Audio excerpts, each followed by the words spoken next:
Good afternoon and welcome to today's Community Connect. We are going to be joined today by several of our Ennis community members. We know COVID-19 has affected everyone differently, and so we thought it was an important time to take to visit with some people to see how it might have affected them.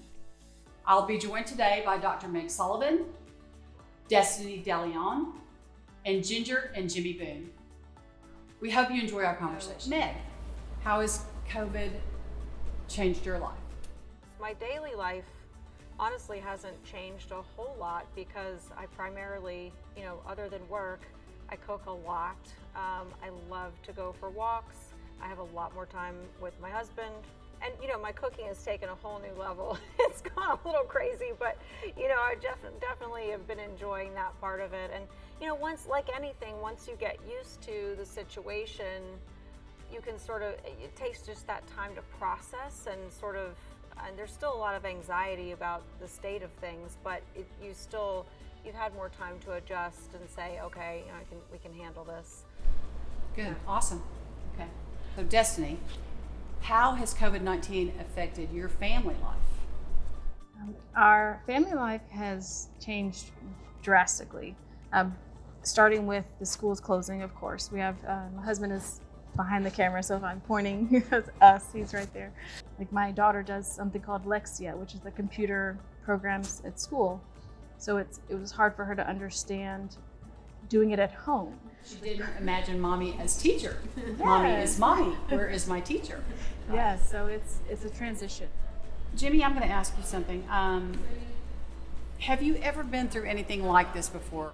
Tell me about Oh, I have a friend named Jim Couch, and he's still a friend, I'm sure. He's 1 year older than me exactly. And when he was 13, I think it was, he was stricken with polio. And he was in his legs, and he's still walking to this day with braces on his legs. They quarantined him, and his mother would come and they'd raise the window and he could wave at her down on the parking lot. before the vaccine was invented, kind of, and that can be related to kind of what's going on right now, why it's important, and quarantine was the only way they knew how to contain it, I suppose, at the time. That's right, yeah. As a parent, how do you talk to your kids about what's going on and to make them understand at their level why we're doing the things that we're doing, why mommy is being a teacher, and why you're more available? One of you. It's definitely hard, and I think it's even different with my kids being so young.